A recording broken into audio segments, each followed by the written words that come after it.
Going on, ladies and gentlemen? We're here with the Everyday Game Changers, one of the best podcasts to be on the lookout for. Representing Tony Visions, David Woods. Make sure to check us out. Got the new Genesis collection coming out this whole year. Let's flood the streets.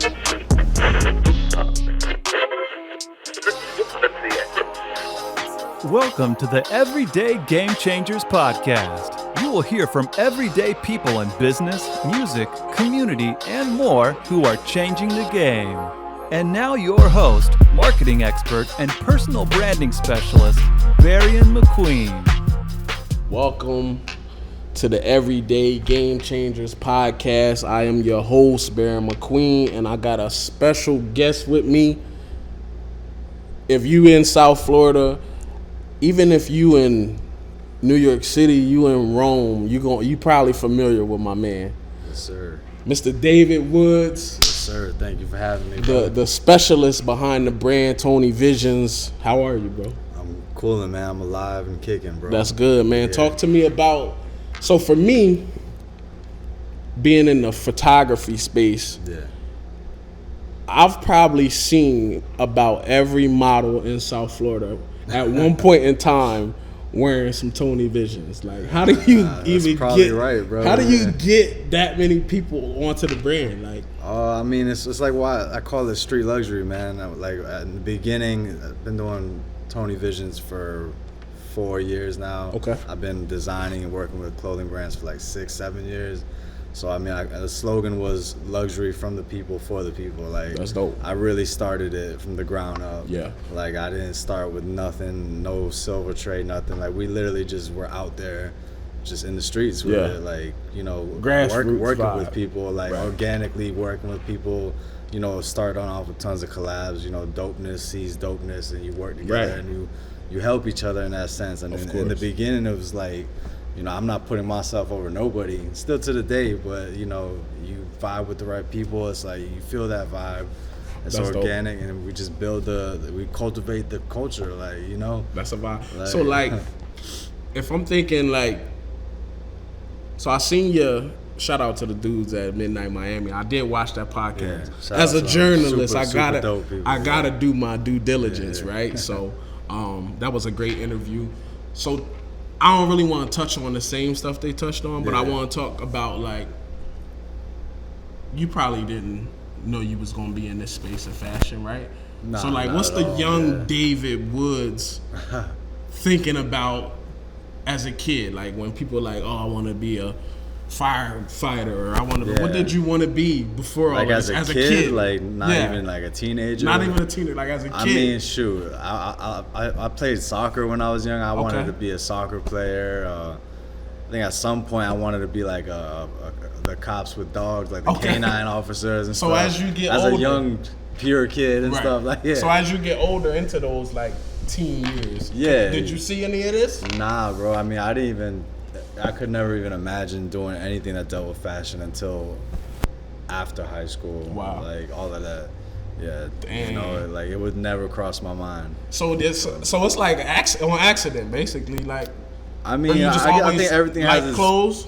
I mean, I definitely, you know, in high school, I would match my boxers to my threads on my shoes. Like, people, like, there's some people, like, to this day, like, I'm close with them, though. They used to bring that up to me. I mean, like, we were talking about shoes earlier, sneakers. I dealt with a little bit of, like, we was fly, you know, in high school. We was just fly, but that's it. I wasn't like, oh, I'm going to start making clothes, like, all that. It seemed weird, like, be like, I'm a designer and doing a runway model, like, that didn't ever cross my mind. Like, so what's that transition like for, like, not having the experience and then you get into your first runway show? Was it like, I'm sure, was you nervous? Was you scared? Or was it like, I hope everything don't go wrong? Yeah, I mean, I think it's just like anything I do today, I just kind of like walk through faith with certain things. Right. Like when I started with just a clothing brand where we were just printing shirts, you know, stuff like that. Okay. But then I decided to actually learn how to make pieces. Once I learned how to make pieces, that's how you start making these customs and stuff. And my boy came through and he was like, yo, you should do runway show. I'm like, runway show? What does that even like mean? Right. Yeah. Like, so he put me in. I'm just like, whatever, let's do it. That's dope. And then it was a dope show, dope venue, and then just seeing the way that the crowd reacts to everything and that's when you get that sense of like empowerment. It's like, damn, just putting models or people in these jackets, it's like they feel like Superman at some point, you know. So that's when I was like, all right, let's do this. Like, so when you get into it though, do you go back and say, like, I want to really understand the history of fashion, or do you have like some specific designers that you was like, oh, okay, like I like this designer, and they really go into the history of it? Or I mean, when I first started getting into it like that, I definitely did my research. Okay. I spent a lot of nights like watching documentaries, learning stuff, seeing like a lot of designers and brands. Like, I like to focus on people's vision more than what their brand is, and like what their purpose is. Like, and you know what I mean? It's like people buy you, they don't buy like what you sell. That's a fact. You know what I mean? So it's like, who is the person who's actually doing it? Yeah, right. And so who would you say? I mean, the top dog to me is Alexander McQueen. That's honestly like the only. Told y'all that McQueen last name hold weight. Shout out to Ireland. Shout out to my people in Scotland. The people in Ireland told me my last name McQueen ain't Irish, it's Scottish. Get that out of here. Yeah, so for the Americans who've been telling me anything MC, Q, or MC, you was wrong. But so Alexander McQueen, that's the whole. I think he's the GOAT, man. I mean, I think his concepts, everything he did was just organic. Right. The way he did Runway shows there was a controversy whether he's more of a showman than a designer. And I've always liked to do things on runways where it's not the average runway is you put stuff on it to sell that right now. Like, this is so the goal. Not really like putting together a show to make people be like, oh damn, I want to look more into this brand now and buy everything that they selling. Like, he would do things more in the sense of like, this is what this collection's vibe is gonna be. So he would make like stuff that you can't even wear anymore because it's just costumes to an extent, themes and stuff, and then that's the basis of the collection. So it's more than just like you go to like a Macy's fashion show, for right? sure. Yeah. Where somebody see it, they like it. This most was more big like, fashion shows are filled with like buyers in the front rows from stores and boutiques to where they do that, which is dope. So it's about the sell, really. Yeah, correct. Not really about putting on the experience. But if you do it right, it could be both. You could do both. Okay. Correct. Yeah. That's so like a lot of my shows, I try to theme it to certain things and do stuff. A lot of times I finesse like a piece that you know I can't sell this to somebody because it's not something that they could put on without me being there probably. Right. But you can find something that is going to give you that same vibe as that piece. That's and dope. Its actual wearable product. You know. What was the hardest thing about like transitioning from like, okay, we just gonna print shirts to like now I'm sewing. And like understanding how sleeves and hems and all of this stuff, putting pockets on something, right? How was that? What was that process? I mean, honestly, that process, like, it was just, I didn't even feel that process. I was just going. Like, I feel like that was my school, you know? You go to college, majority of people, they go to college, you got to do your due diligence. You spend 3 to 6, 7 years, and then you hit the streets running. And hope you get a job. And I hope you get a job, and then probably quit everything and become an artist. Like, that's a thing, especially down here. But I mean, my thing was like, I got a warehouse for like 3-4 years back in the day, not like 7 years ago when I started, and so that was kind of like my college. I always felt like, so it was just every single day, every night, just, you know, just working. Don't know what we're working on, but we're working and we're learning and we're growing, and I'm experiencing stuff and figuring stuff out. So I felt like my head was just down, like in a tunnel vision, like that whole time. That's crazy. So my mom probably really gonna appreciate this episode. My mom went to a vocational high school where you had to learn a trade. And fashion merchandise was her thing. So she used to sew.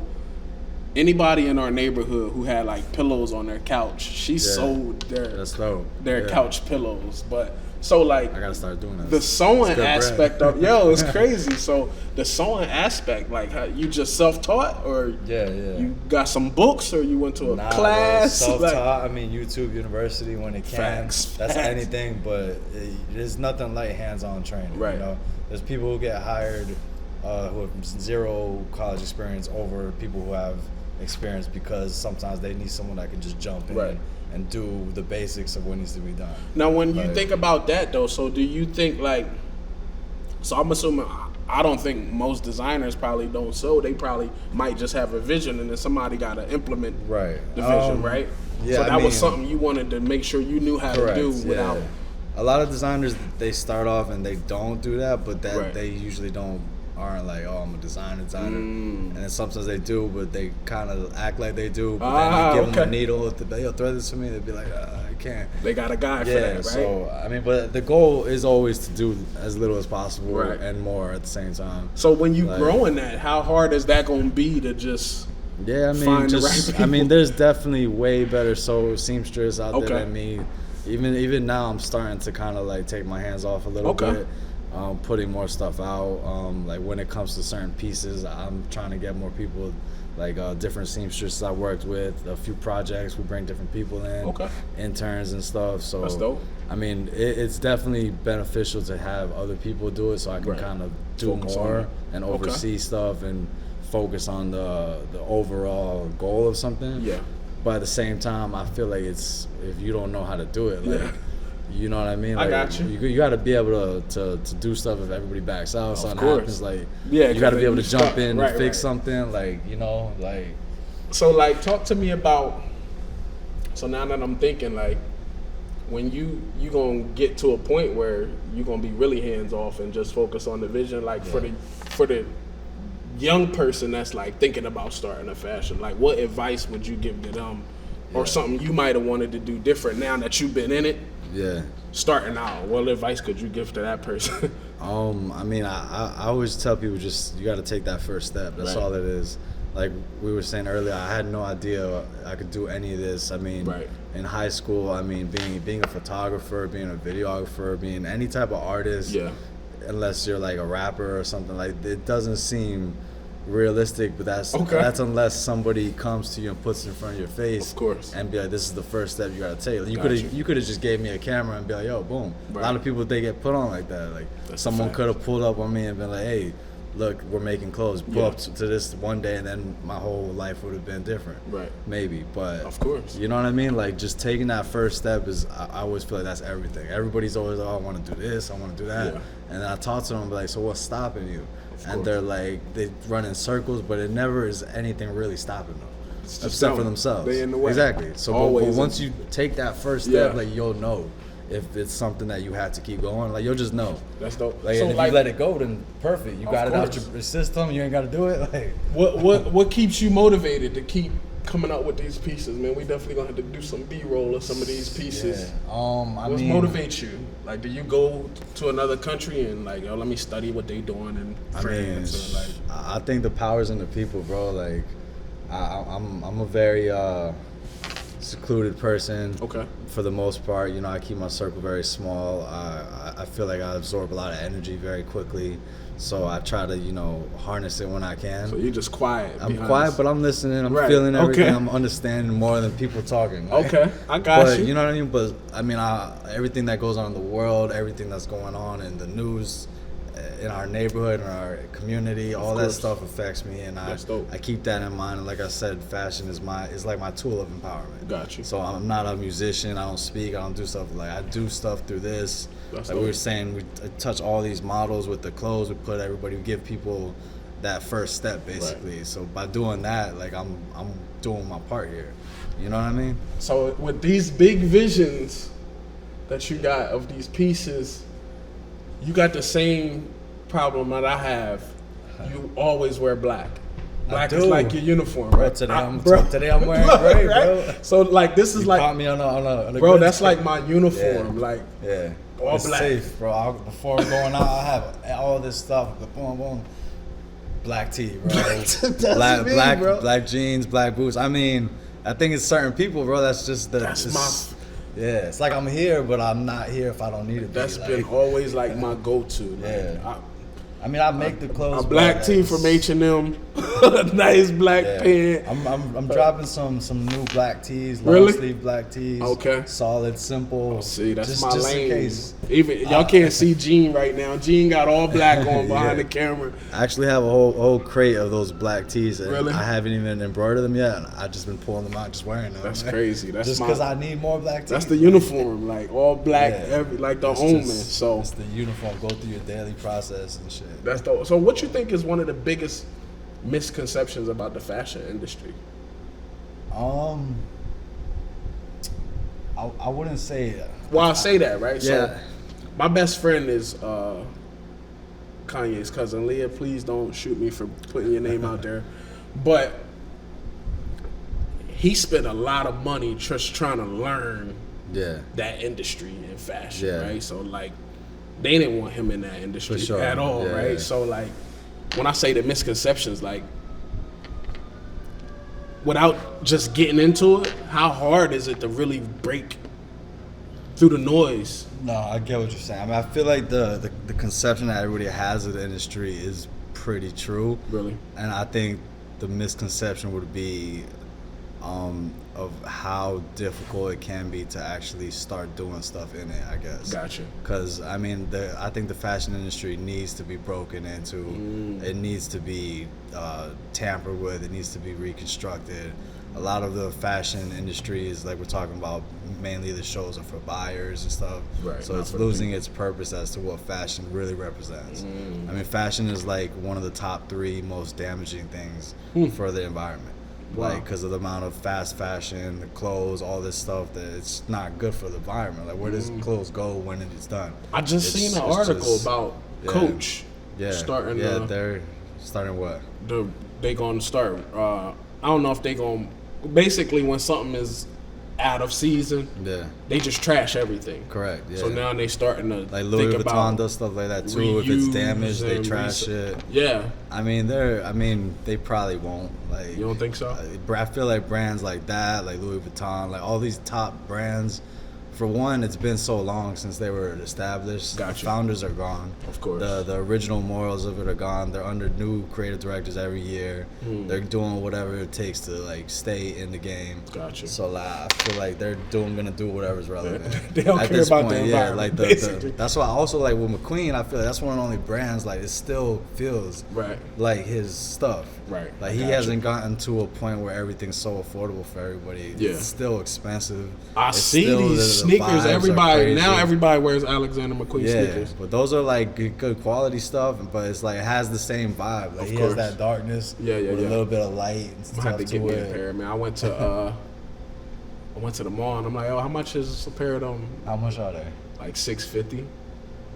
Good. And it looks like an Adidas. It does, yeah. Like it looks like an Adidas. You're not paying for the shoe. It's the quality and the name. McQueen. It's the brand. Yeah. I be telling people how important the personal brand to anything is. Like people that know me from the music business, I never went by my real name. Right. So I just started personal branding in 2018, like going by my real. So people in the photography space know me as Da Vinci. People in the music space know me as B-Dot. So this Barion McQueen, nobody knew. And I'm like, this is really me. This is the real me. Cat in the game, but I'm not new. So it's like, and it's just like, it's like I have these different audiences that I'm just trying to bring together. Just because I'm just all around a creative. So it's just like, if it's photography, if it's music, if it's whatever it is, let's all bring it together. So like, what's your goal for I wouldn't say 2021. I would say we got over that's the game be over, right? So what's out, bro? So what's the next 5 years? Where you want to see Tony Visions? What's the vision for Tony Visions? For the brand Tony Visions, man, I mean, we have a lot going on this year that we're trying to finish off strong, that hopefully will set the key for the rest of the brand. Okay. So, I mean, the goal is, to have everything just running like clockwork. I mean, our productions, that's one of my biggest things. The visuals we put out, the concepts, I just need them to be like crystal clear, Gotcha. Like I said, I speak through my clothes. I want every collection has meaning to it. It's inspired by stuff. I have messages. I just want that stuff to just be out. So is it? Would you want to keep Tony Visions like you direct consumer to the public, or is this something like we might see it in a No, I mean, I want it to be like a household brand type thing. I think within 5 years, I mean, we definitely can do something like that. That's dope. Like, we've been just pumping out inventory, and we've been sitting on inventory until it's ready to be purchased at, you know, the level it should be. Okay. So, like, we've been working on the brand name, the image of it. And I mean, we have closets full of stuff, like stacks and stacks worth of stuff. That's dope. And So, ideally, the price should just be going up. So tell me about the new collection. Introduce that new, the Genesis we was talking so the about. Genesis collection. What's behind that? The Genesis collection is based on, you know, the book of Genesis from the Bible. I'm really big on faith and all that stuff. So, I mean, this is me rebranding the company. So there's nothing, I don't feel like there's a better story of rebranding than the Genesis. Genesis, right. Genesis is based on the beginning, of course, the failure, and then the beginning one more time. Nice. Like, that's what it is. So I'm literally, like, there's a lot of scripts that are going to be quoted into the clothing. Oh, that's dope. There's a lot of different stuff, like in the visuals, the video that we're doing a short film that's going to be out in probably by the end of this end of October. Okay. So it's a full short film. We're going to be hitting film festivals. We're going to be knocking stuff. Like, we're doing it. Like, fashion is more than just clothing. Of course. It's a whole presentation now, right? Yeah. So we're doing that. So that's dope, man. Yeah. So be on the lookout. I mean, might be out already, but we're gonna be just letting it just leak out for the rest of this year. Like, just let them. I want to wrap this interview up. Is there any last words you want to give to the people here on the Everyday Game Changers podcast? Man, shout out to you, the man right here. It's the GOAT right here. Appreciate it. Anything, but shout out to you know, Vision House Studios. That's our studio out here in Wynwood. Okay. The whole team, M. Hersey, you know, go-to photographer. We here, Tony Visions. Be on the lookout. That's it, man. I'm your host, Barion McQueen. You've been tuned into another episode of the Everyday Game Changers. Everyday people changing the game. My boy David Woods, the vision behind Tony Visions, man, and we out.